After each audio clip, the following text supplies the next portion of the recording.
Whoa. Everyone, welcome back to the channel. My name is Norbert and today we're looking at the HP Pavilion 15. Now, the Pavilion sits pretty much at the bottom of HP's laptop lineup, so low to mid-range, but depending on how you spec out yours, then the price can tend to creep up. As is the case with a lot of HP's laptops, you can configure them pretty much to the way you'd like. Okay, so let's talk about the design. So the Pavilion 15 comes in a unibody all metal build with these angled edges. It's actually quite a popular design these days. If you look at the Dell XPS lineup from the last year or couple of years, you'll notice some similarity. The model we have today is the silver one, and the keyboard deck is silver, but the lid is actually a darker silver. They call it mineral silver. Of course, there are other colors, and depending on which model year you're looking at, the colors can vary, but one constant is that the silver is always an option. So this laptop does come in both Intel and AMD versions, and this particular one is an AMD version with the Ryzen 3 3300U and Vega 6 graphics. So that's the equivalent of Intel 9th gen. And being the Pavilion 15, it's obviously a 15-inch laptop. Other specs include a 41 watt-hour battery. Base model comes with 256 gigs of storage and 8 GB of RAM at 3200 megahertz. It's actually quite well built. I like the design. It doesn't feel too cheap, especially for the price you're getting. The metal just always somehow feels a bit more premium. Okay, so let's talk about the ports.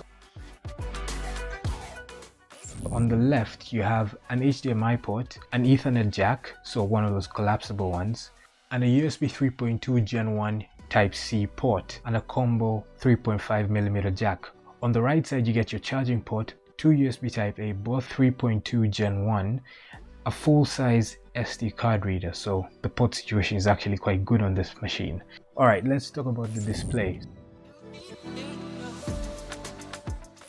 So, as is the case with a lot of the HP laptops, you can customize the display pretty much however you want, and it starts out at a hilarious 760p screen. I don't even know why they make that still in this day and age, all the way to a 1080p touchscreen, and in between you get your variations of matte and glossy finishes. Obviously the touchscreen is glossy, but all of them, no matter which one you get for this laptop, they top out at 250 nits of brightness, which is alright if you're indoors, but if you're in brighter environments of any sort, you're going to start struggling to see what's on your screen, even at full brightness. And it's even made worse with a reflective screen, so definitely you'd be better off with the matte display. But if you want a touchscreen, you don't have that option. So as a display, and this is not at all a scientific review of the display with charts of color gamut, coverage, and color accuracy, but what I will tell you is that the blacks are deep and nice. So images in movies look quite nice, not HDR level, but very acceptable for the price you're paying for this thing. So for normal people, it looks great. For normal use, it looks great. The text is crisp enough for you to do any online reading. When you're watching videos, it's generally a nice experience if you're just using it casually. For serious color work, I wouldn't trust this entirely though. I would probably have to use an external monitor that's more accurate. Now on this particular unit, there's a dead or stuck pixel smack in the middle of what I would normally be viewing. So in darker scenes and darker windows, you can see a single bright spot on the screen, and because it's smack in the middle of whatever I'm doing, I just can't stop myself from looking at it. I mean, I know it's there, so it's, you know, eating away at me. Aside from that, there's also an issue with image retention on this particular unit. So whenever I'm in a bright screen with static elements like buttons or logos or whatever, and I switch over to a darker window, I start to see ghosts of whatever was on the screen before. And at first I thought this was a Windows transparency issue, and I turned that off, but the problem doesn't go away. Because of where I am, I can't really get the full-on HP support, but I tried out the community forum and they told me to do numerous things. I tried updating the BIOS, I've tried updating the display drivers, but the problem just doesn't seem to go away. Fortunately or unfortunately, for me. I didn't find anyone else with a similar problem, so that tells me that it's probably isolated to this unit. Other problems with image retention or burn-in were all on different models, and the description of those problems varied from what I was having. Thankfully though, when you turn off the display for a while, maybe like 10-20 minutes, the ghosts disappear, but then you'll have to go back and do it all over again. Yeah, it's just really annoying. Also in this unit, it is a touchscreen, and while the touch functionality is as you'd expect in any touchscreen, it seems to be lacking an oleophobic coating, so fingerprints are that much harder to wipe off. Alright, let's talk about the speakers with this fancy speaker grill that is up top. The speakers are, how should I say this, mediocre. I normally use headphones anyway, so it's not really an issue for me, but if you were to rely on these speakers for watching a movie, especially in louder environments, you are going to miss out on some of the sound experience. Okay, let's talk about the keyboard.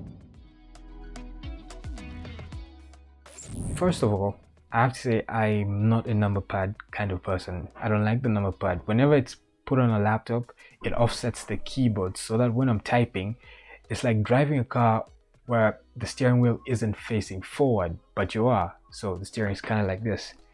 That's how it feels like when I'm typing on this keyboard. I'd much prefer if the number pad was done away with and the keyboard more centered. Maybe even the speaker grills on the side to actually get a bigger touchpad.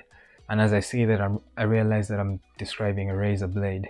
Anyway, the keyboard typing experience isn't bad. It's actually quite good for chiclet keyboards. However, the key presses, they're not clicky enough for me. They feel either numb or hollow. I'm not sure, I'm not really certain how to describe it, but it's not the best experience. And that being said, I was able to get up to speed on this keyboard in pretty much no time, and I'm back to my normal typing speeds.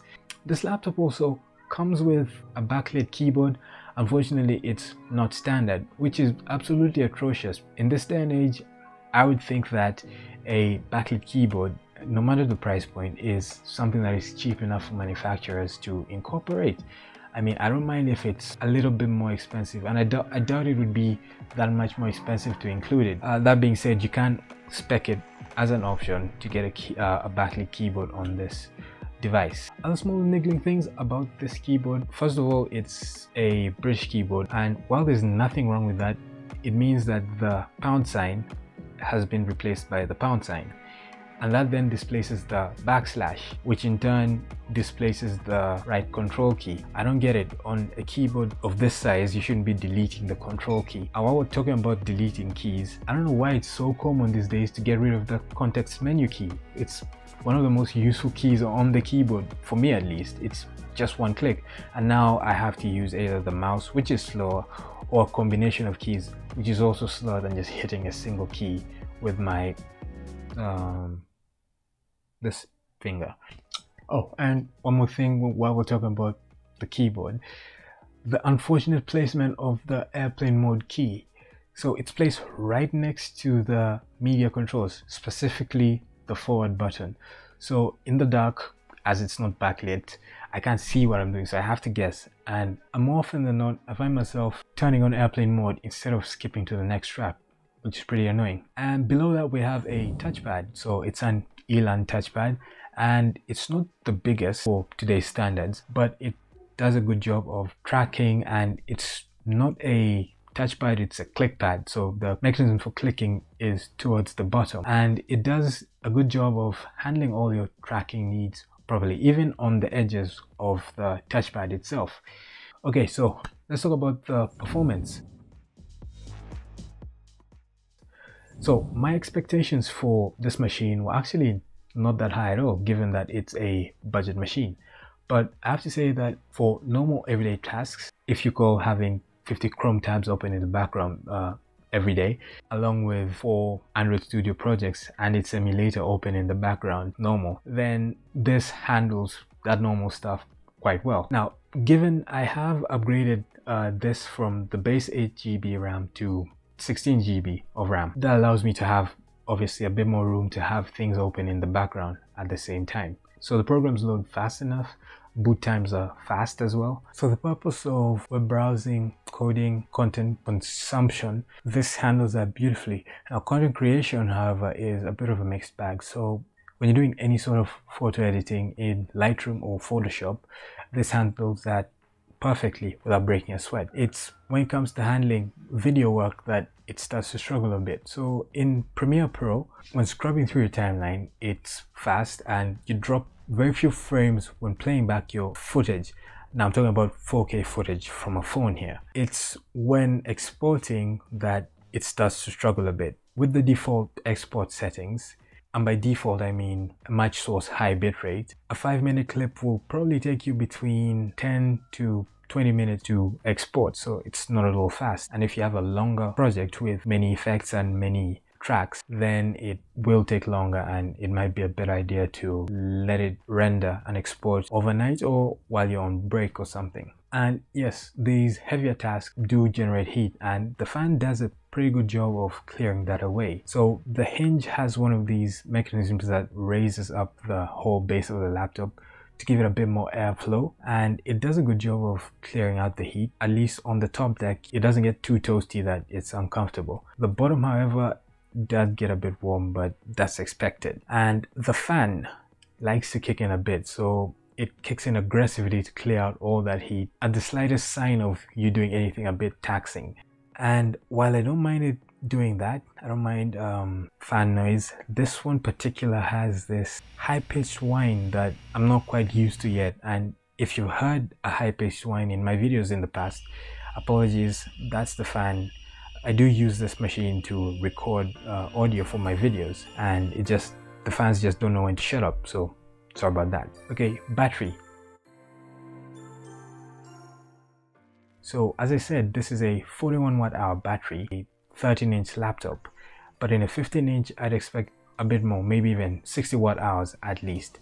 But I understand inside the chassis they had to, leave room for a 2.5-inch hard drive. I'm wondering if they could have offered a bigger battery for sacrificing that drive slot, and maybe an additional M.2 drive slot. So in normal use, I'm getting between 3.5 to 3 hours 45 minutes of use, and that's actually quite low.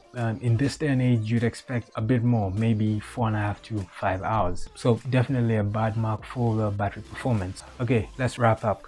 Who is this laptop for?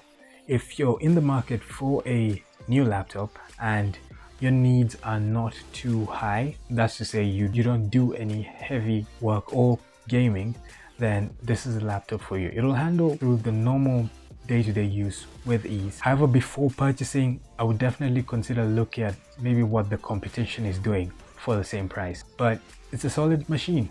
Anyway guys, that's it from me. If you enjoyed this video, give it a thumbs up, maybe consider subscribing if you'd like to see more videos like this, and do all the other YouTube stuff. And I'll see you in the next video.